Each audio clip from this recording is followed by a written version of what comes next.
And you have some people that, mashallah, 50, 60 years old, and you find them jogging in the morning and playing and this and that, and they're in the middle of their careers and they're very enthusiastic about life. So the word shab doesn't exactly have an age, but it's something that's relative. Actually, one of the biggest comedians, since it's a Saturday night, we'll put some jokes into it, inshallah. One of the biggest comedians in America is Bill Cosby. And he had a very interesting joke about age itself, and about the 40 years especially. He said, when I was young, meaning 7, 8 years old, his uncle died. And his parents were sitting and talking about his uncle dying. So they said, oh, your uncle, his father was talking, he said, my brother died at a very young age. So Bill Cosby is 8 years old. He asked his father, how old was he? He said 40 years old. And this is an 8-year-old boy. He looks at his father and said, Dad, at 40 years old, he deserves to die. He's old.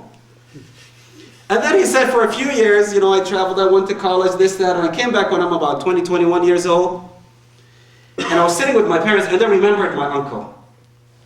And they said, well, he died at a very young age. He said, now that I'm 20-something years old, I said, well, I wouldn't say he's very young, but he's young.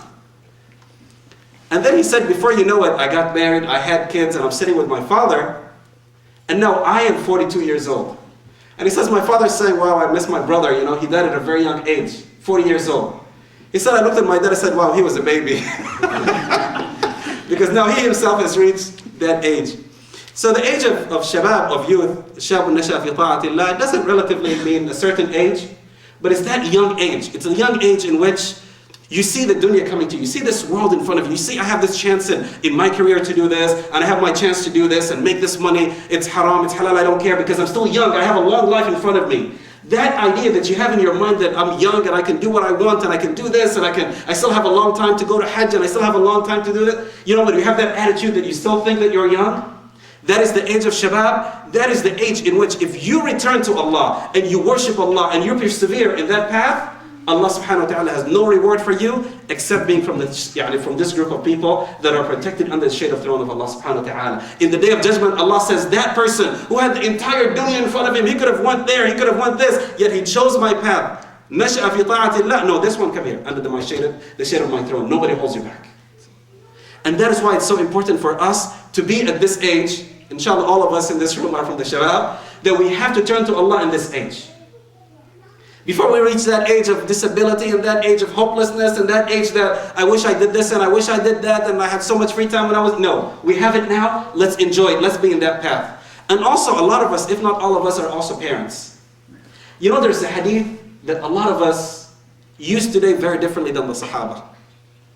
We make a very big mistake. We wait until a person dies and then we visit the family of the person that died and then we said, إذا مات ابن آدم انقطع عمله إلا من ثلاث صدقة جارية ولد يدعو. We wait until the person dies, and what do we say then? We say, oh, remember that the Prophet ﷺ says when a person dies, all of his good deeds stop unless from what? From 3 sources. And one of them is sadaqah jariyah, and one of them is continuous sadaqah. The other one is a good son or a daughter that prays for him and this and that. The Sahaba understood the hadith completely differently. They understood that this hadith is not for the dead man or the dead woman. The hadith that we're talking about is for the living man and the living woman. It's for me and you. As we're raising our kids today, the Prophet ﷺ is saying what? He's saying when you die, all of your good deeds are going to stop, except from this son and daughter of yours. So what do? You raise them to be what? Good Muslim. In one hadith he said, Dua al-Muslim li-akhihi al-Muslim. He said if one Muslim makes a dua for his brother behind their back, it's answered. But in this hadith he didn't say any Muslim. He said waladun, what? Salih. Not any son, not any daughter. A salih son and a salih daughter, which means a pious one, a good one, someone that you have raised in the path of Allah, someone that you've raised to be a good, worshipping, loving, caring person. That is the person that when they pray for you, their prayer is answered. And that is why it's very important for us. And that is why the Prophet ﷺ says, Sayyida Shababi Ahl al-Jannah, who are the leaders of the youth of Jannah? Al-Hasan and Hussein, right? But why is that? Read Sahih al-Bukhari. Whenever Ali ibn Abi Talib, their father, is in the masjid, they're there with him. The Prophet ﷺ, even when he's giving in the Hadith Sahih Bukhari, the Prophet ﷺ is giving the khutbah, what happens? He hears Al-Hasan crying in the masjid. Immediately he comes down from the minbar and he picks up Al-Hasan and he holds him and says, Sadaqa Allah, Sadaqa Rasulullah, innama amwalukum wa awladukum fitna. So where were they as kids? They were there with the masjid. Where were they when people are sick? They went with their father to visit the sick. Where were they when people needed help and charity? They were there giving the charities and helping the people that were poor and the needed people. They were going out of their way to help and do good things for the community.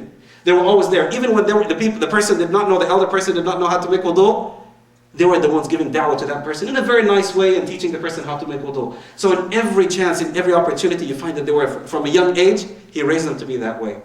So we need to be in that path now that inshallah all of us are from the shabab, from the youth, but also to raise our children to be in that way. In the Jum'ah, there's no excuse for us not to bring our kids, especially in the middle school and high school. Let them come to the masjid. And at a certain age, when you want to give charity, you want to give to the masjid or to any organization, you don't have to give it yourself. Teach your son, teach your daughter to be charitable and they give.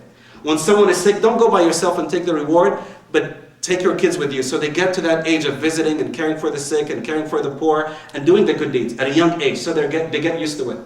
And that is why I realized and noticed something. Anything our parents taught us at a young age, it stays with us. Things that we learned at an older age, it's so hard to keep. A lot of us maybe memorized Juz' Amma when we were young. When you were young, you learned Juz' Amma, Surah Tabarak, this surah, whatever. You never forget it. You never what? Forget it. Now that you get older, you want to memorize? La ilaha illallah. It's so hard to memorize, it's so hard to maintain it, it's so hard to do this. And that's why it's very important for us, at our age and also for our children, شاب نشأ في طاعة الله, to invest in raising them in good, pious Muslims, inshallah. And it reminds me, even sometimes, you don't have to be that powerful, amazing parent yourself, but raise them to be good. They were interviewing a brother that his son at the age of 13 years old memorized the Quran. So they were sitting with him and they were thinking that this person, if your son memorizes the Quran at 13, you must be a big imam, sheikh, scholar, this, that, whatever. So they asked him, how did you teach your son to memorize the Quran? Now they're expecting this person to be like a scholar and imam and this, and he's going to talk about how I did, and I also took him to the masjid and I took him to this and that. He said, no. He said, me, myself, I didn't memorize the Quran. But when my son was 6 years old, I noticed something. I noticed the TV was on, and every single song that plays, my son memorized. The next song comes, it just comes up on TV today, the next day he already knows it, he's going down and singing it the whole day. He said, instead of the music, I said, let me give him some Quran tapes. He said he listened to it 2-3 times, the 4th time he memorizes the surah. He said, I started to reward him, I started to this, and now that he's 13 years old, in the same path, he memorized the entire Quran. A little investment, not even intentional, but has led to this child at a very young age to be a blessing for his parent. So now, Shabun Nasha'a fi Ta'allah, the first category of the people of Jannah. The second category, now that you have reached that point of being pious, you need a resting area. If you're taking a journey and you're traveling from here to New York, you have to stop in some rest areas to take some breaks. Where is that resting area? It is the house of Allah subhanahu wa ta'ala in the masjid. And so the second category is what? قَلْبُهُ مُعَلَّقٌ بِالْمَسَاجِدِ. Someone whose heart is attached by the doorstep of the masjid. Someone that loves the masjid. A lot of us, when we translate the hadith, we say that someone that what? Loves the masjid. True? Is that a good translation? But that is a very big mistake. Because the Prophet ﷺ did not say yuhibbul masjid. He did not say he loves the masjid. He said qalbuhu mu'allaq. What does qalbuhu mu'allaq mean? His heart is attached by the doorstep of the masjid. The heart is a sign of what? Of love. In all languages. So yes, it means someone that loves the masjid. But it also has a greater meaning. What is the greater meaning? How many of us love to go to Hajj? Raise your hand. All of us, right? How many of us have actually been to Hajj? Not all of us, right? Our hearts are there. We want to go to Hajj, but not all of us want to Hajj. So if he said loves the masjid, then we love the masjid, but we don't necessarily what? Might go to the masjid. But he said your heart is attached in the doorstep of the masjid. What does that mean? It means you can't live. Your heart means your life. You can't live without what? Going to the masjid. You're traveling in the highway. You don't even have to go to the masjid. But the first thing you do when you go to a city or in Chicago, let me stop, go to the masjid and pray. You come back, the first thing you want to do, let me go to the masjid and pray. You want to do, the first thing I want to do is go to the masjid. The masjid is part of your life. You can't live without that masjid. The Imam Zalakhi, the other day he was reading after Salat al-Isha, the hadith about the masjid. The reward that you get, every single step that you come to the masjid, you get a hasana for it. A sin is wiped out. You're staying in the masjid.